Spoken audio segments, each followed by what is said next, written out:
ใส่ตู้ย่างเนาะยังบ่ทันเน่าหรอกนี่อันนี้นี่ปลาเถอะนี่โอ้โหตัวมองใหญ่เลยนี่ปลาห้าวพามือนี่เอาขึ้นมาอีกแล้วพี่น้องเลยจนบริลงไหลนำให้เพิ่นลงเพรียวแล้วก็มาปลดอยู่กระเทิงแดดเปรี้ยงๆโอเคได้แบบนี้นะปิดเนื้อหน้า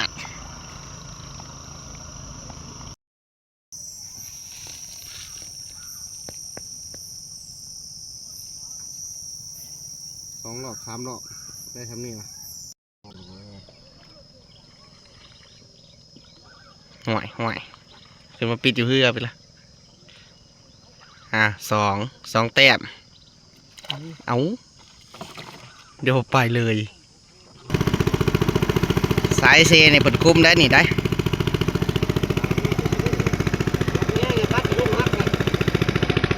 ปลาใหญ่ถือวะสบายดีไปทุกคนวันนี้มาเจาะปลาเซบังไฟได้ข่าวว่ามันขึ้นมาเจาะน้องมึงพี่น้องเลยเดี๋ยวจะพาเบิ่งน้ำกันมาเนี่ยเบิดมือเลย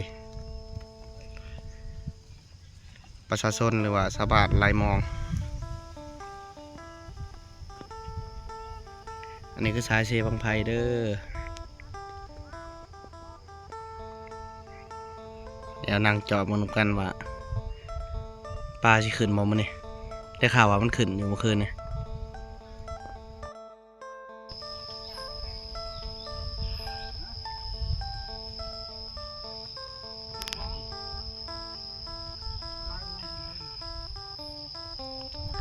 ไหลมอง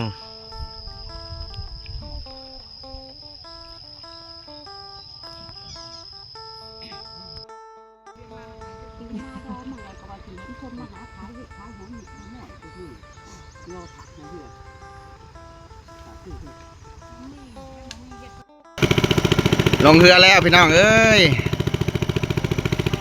อยู่กับจันเอมิวสิกสายเซเนี่ยเปิดคุ้มได้นี่ได้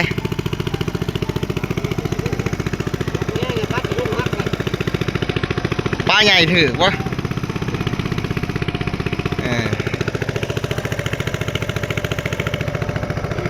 อุปกรณ์ไหลมองพี่น้องไหลมอง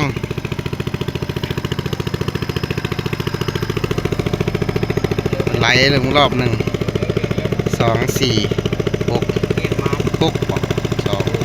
4 6แหกหมานฮะ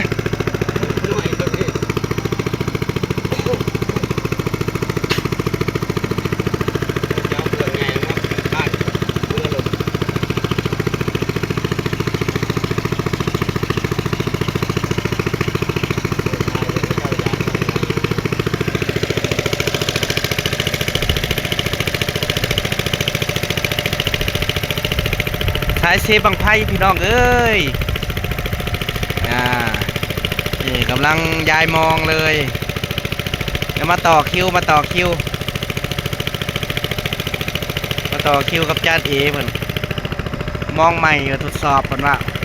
ไอ้6 โต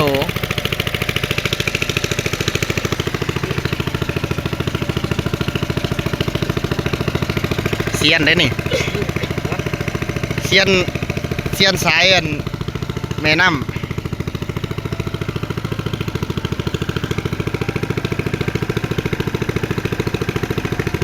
ภาพวิดีโอนี่บันทึกอยู่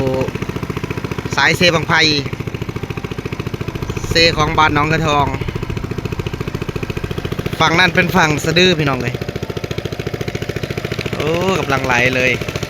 เดี๋ยวมายายมองพี่น้องไอ้บิดแล้วอาจจะเป็นคิวของเฮาอะไรเนาะนี่เอาติดจักพี่น้องเลย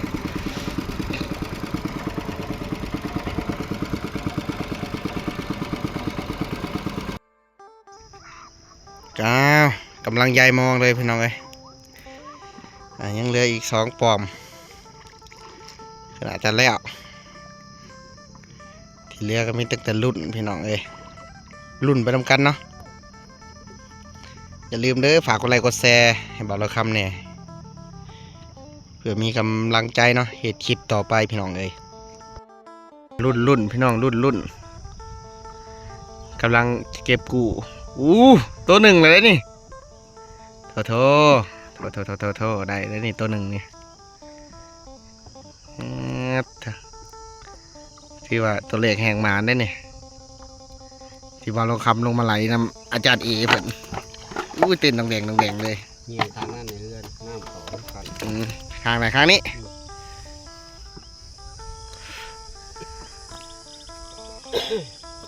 มันเอากันสั่นอยู่เทิงเฮือนรุ่นพี่น้องรุ่น อยู่ใกล้มาตีมัน ตัวมันยังแข็งแห้งได้ปลากินหญ้าบ่เนี่ยปลายังไงเอ็นะนี่ปลายังวะ สีฟ้า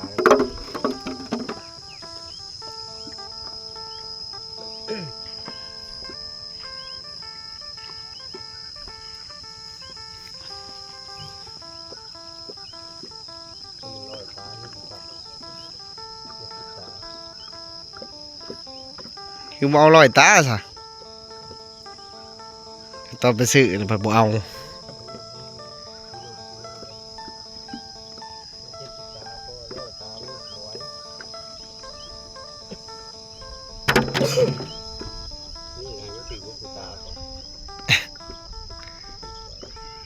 อันนี้จักตาก็ซะ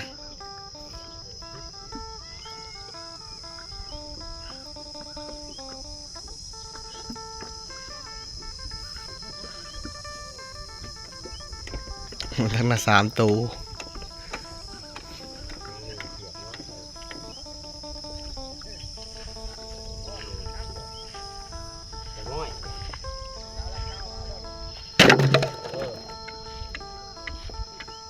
เสียวปลาคอใหญ่ก็หามันกินอยู่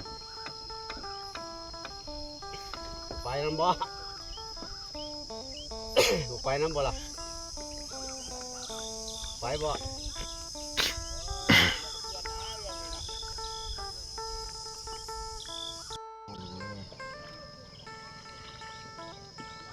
ห่วยคือมาปิดอยู่เพื่อไปละสองแต้มเอาเดี๋ยวไปเลย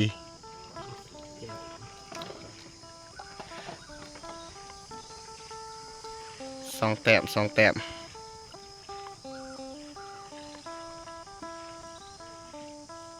ปลาเนื้ออ่อนวนปลาเนื้ออ่อนเนาะ เอาหนัง นั่นแหละปลาเนื้ออ่อนอยู่ไทยก็จะเอิ้น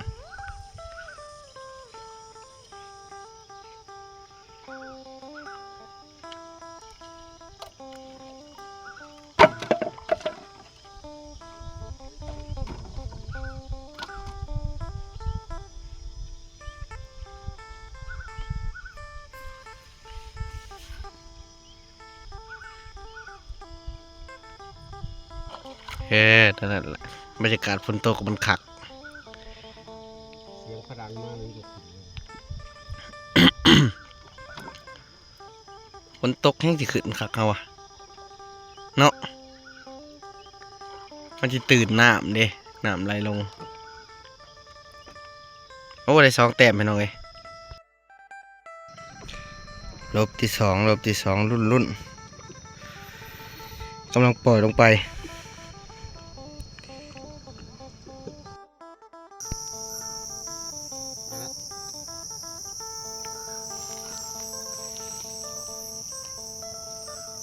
ปลาไหลมองถึกแล้วพี่น้องเลยกดปลากันนั่งถือ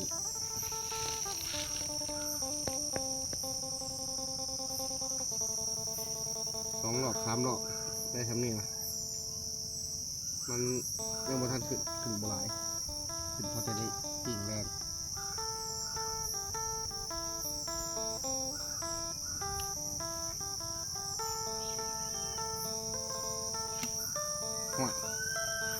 ปลาขึ้นร้อนทำไมคือห้องครับ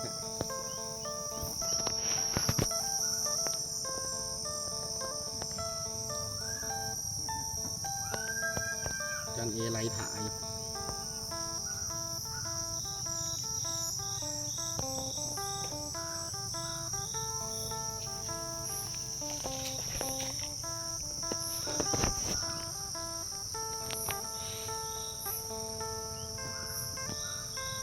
ปลดปลาในมองจันละกะบด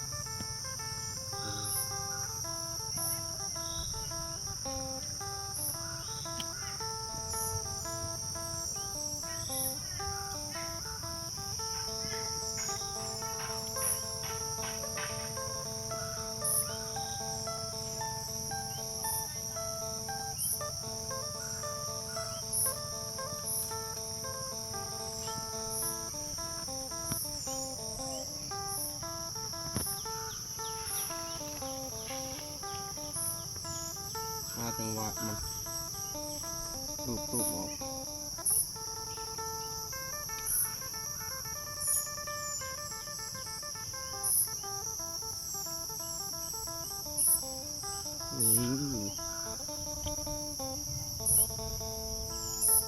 ละ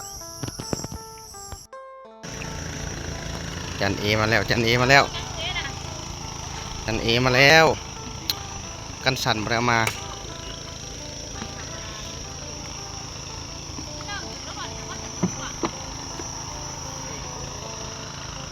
พอได้แก่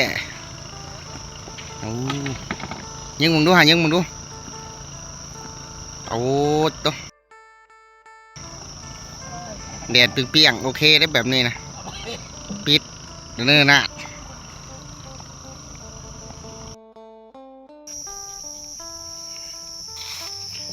เอาขึ้นมาอีกแล้วพี่น้องเลยจนบริลงไหลนำให้เพิ่นลงพอเดียวแล้วก็มาปลดอยู่กระเทิงปลดมองปลดปลายาวๆไปมาเนี่ย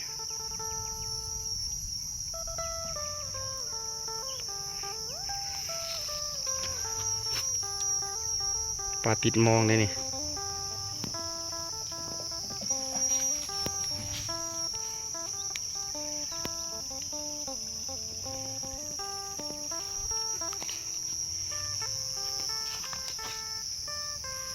ปลาเซบังไฟปลากำลังติดช่วงแรงๆเด้อปลาขึ้นพี่น้องเลยโอ้ยสายเซถ่ายเฮือนจานเอ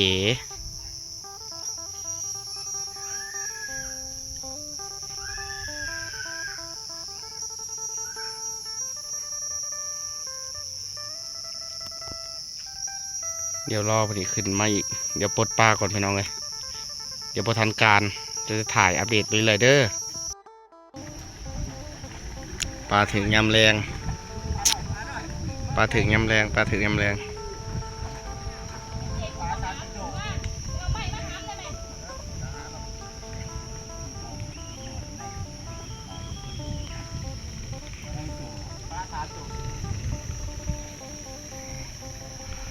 ไปกันแซวๆปลดกันบึ้มโอ้เห็นบ่พี่น้องปลาถึงยำแรงสายเซลของไพเดอร์นี่เด้อน้องกระทองเมืองเซบุรีแขวงสวรรค์นี่เขาจะเอาปลาขึ้นมาเดี๋ยวเชียวให้เบิ่ง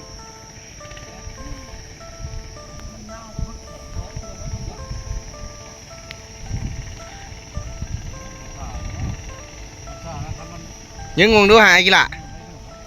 นี่ปลาเถอะนี่โอ้โหตัวมองใหญ่เลยนี่ปลาห้าวพามือนี่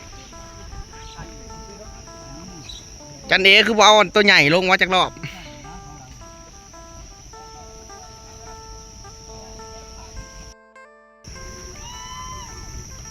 ทุนจันเอมาแล้วเป็นไดเนาะจันเอนี่เนาะทุนจันเอสาวแล้วเ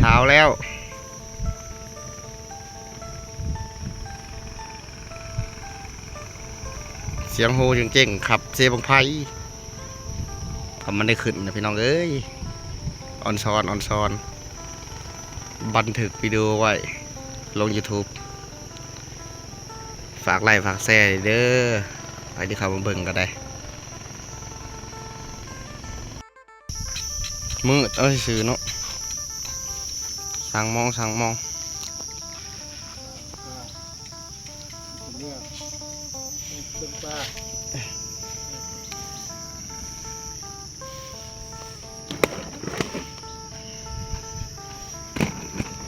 ปิ้งโอ้มาอีกแล้วพ่อ ปลา จันเอ ซื้อเงินมาซื้อ จักแล้วจักแล้วยัง โอเค โอ้ยเขาน้ำแข็งใส่ ลืมบอกมันคือใส่ตู้ ปิ้งย่างเนาะ ยังบ่ทันเน่าหรอกนี่ดิอันยายังสิถ่ายไว้เห็นหน้าโป๊กนี่ ไปแล้วพี่เมื่อยยัง เอา เต่า อันหนึ่งสองสาม กระจายแบบ เออ